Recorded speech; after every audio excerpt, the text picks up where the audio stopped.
Assalamu alaikum wa rahmatullah. Welcome dear viewers to a journey through the annals of history where tales of wisdom and enlightenment await.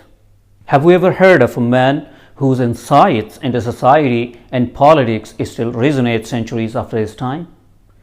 Meet Ibn Khaldun, a remarkable figure whose life and ideas continue to influence our understanding of history and social sciences. The life story of Ibn Khaldun, whose full name is Abdurrahman ibn Khaldun, stands out among the scholars in both Muslim world and the West, especially in the realm of the social sciences. We know a lot about Ibn Khaldun's life because he wrote about it himself, detailing his experiences up until 1405, just before he passed away. He was born in Tunis into the Khaldun family, which traces its roots back to an Arab tribe in Hadramaut region of South Arabia. His ancestors settled in Seville, Andalusia during the early Arab conquest of Iberian Peninsula. Later they moved to North Africa after the Reconquista and settled in Tunis in the 13th century. One of Ibn Khaldun's notable ancestors, Qurayb, rebelled against the Umayyad rulers in Seville and established a semi-independent state there towards the end of the 9th century. The Khaldun's family played a significant role in the political leadership of Seville. Khaldun bin Uthman, one of the Khaldun's forefathers, founded the family in Carmona, Andalusia, with a group of the people from Hadramaut. Two of his sons, Qurayb and Khalid, were involved in successful revolt against Umayyad rulers in Seville in 9th and 10th centuries. The Khaldun family gained prominence as politicians and scholars during this time. Despite Qurayb's eventual death, the Khaldun continued to reside in Seville throughout the Umayyad period. Their influence grew after the conquest of Seville by Ka'b bin Abbad, who appointed them to ministerial and other positions in the latter half of the 11th century. During this period, Ibn Abbad formed an alliance with Yusuf ibn Tashfin, the Almoravid rulers of North Africa, and together they defeated Alfonso VI, the king of Castile, in 1086. Dear audience, following the decline of Almoravid ruler in Andalusia, the Almohad took over from 1147 to 1275. During this period, the Banu Khaldun maintained their influence, particularly under the leadership of Abu Habs, head of the Hintata tribe, who became the ruler of Seville and western Andalusia. As Almohad power weakened, the territories gradually fell to the king of Castile. Abu Zakaria, Abu Habs' grandson, moved to Tunis in 1202, declaring himself the independent ruler.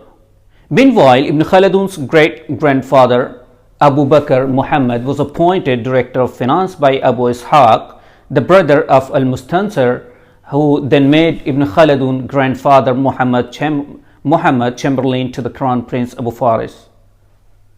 During this time, the authority of Habsids weakened, leading to a power struggle. A pretender to the throne, Ibn Imra, seized power, killing Abu Bakr bin Khaldun and seizing his wealth. Despite these challenges, Muhammad ibn Khaldun's grandfather remained at the Habsids court until Tunis was taken by Abu Ihya ibn Lahyan, during which he served as the chamberlain for the period before his death in 1337. The tradition of holding significant positions persisted in Ibn Khaldun's family even after their move from Andalusia to North Africa. They settled in Tunis, where Ibn Khaldun was born. Historians typically divide Ibn Khaldun's family into three distinct periods. The first spent 20 years encompassing his childhood, youth, and education. After this, he dedicated 20 years to further his studies and working for various rulers. The final period, lasting 30 years, was characterized by his roles as a scholar, teacher, and magistrate. Born in the month of Ramadan in 1332, Ibn Khaldun studied a range of Islamic sciences, including Quranic recitation and the styles, Quranic orthography, Malikite jurisprudence, the Hadith, a tradition of the Prophet, and even the poetry. He learned from several renowned scholars and received permission to teach language and law. Despite political instability during the Mernids ruler in Tunis under Abu Hassan and his son Ibn Khaldun benefited from the presence of the great scholars accompanying Abu Hassan. During the Hafsid reign, Ibn Khaldun was appointed as the master of signature by powerful chamberlain Abu Muhammad bin Tafraghan. However, he was dissatisfied in this role, longing for his previous intellectual pursuits under his earlier mentors, many of whom had died or left Tunis or perished during the Great Plague in 1348, and the same plague has also claimed Ibn Khaldun's parents. In 1352, Ibn Khaldun seized an opportunity to escape from the despotic rule of Ibn Tafraghan. When the ruler of Constantine, Abu Zaid, marched on Tunis, Ibn Khaldun managed to slip away from Tunisian camp. He journeyed westward seeking refuge and aid along the way. In Tlemcen, he met Sultan Abu Inan, who warmly welcomed him. Ibn Khaldun then accompanied the chamberlain Ibn Abu Amr to Bughi, where he witnessed and participated in city's conquest.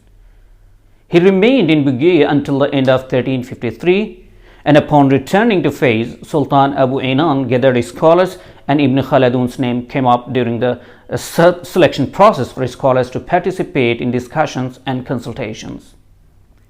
He was eventually appointed to the Scientific Council of the Sultan in 1354, and this allowed him to meet scholars from Maghreb and Andalusia who visited the court of Fez, including prominent figures such as Muhammad bin Safar, a Quranic authority from Rakesh, Muhammad al-Maqari, the Grand Jury to Fez from Tlemcen, and Muhammad bin Ahmad al-Sharif al-Hassani, known as al-Alawi, an expert in intellectual and rational sciences.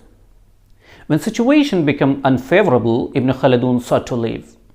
For instance, he wanted to return to Tunis from Fez, but the ruler was reluctant, fearing collusion with the ruler of Tlemcen. Eventually permitted to depart on the condition he didn't go to Tlemcen, Ibn Khaldun chose to travel to Andalusia, where he served under the Sultan Muhammad of Granada and met renowned vizier and writer Ibn al-Khatib. After falling out of favor with Sultan, Muhammad ibn Khaldun moved to Bughi in middle of 1365 AD, where he was appointed chamberlain managing state's affairs and relations between Sultan and his subjects.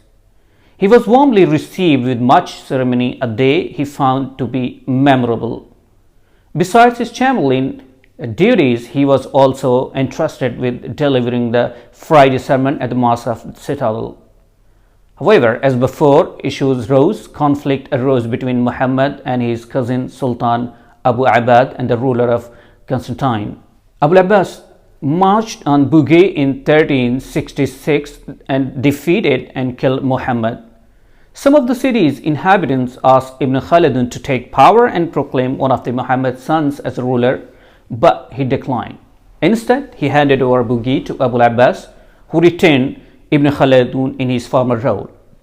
So this is enough, friends, for this episode, and stay tuned for the part 2 of Ibn Khaldun, a journey through history, where we'll uncover more about this the remarkable scholar and his enduring influence on our world. Thank you for joining us.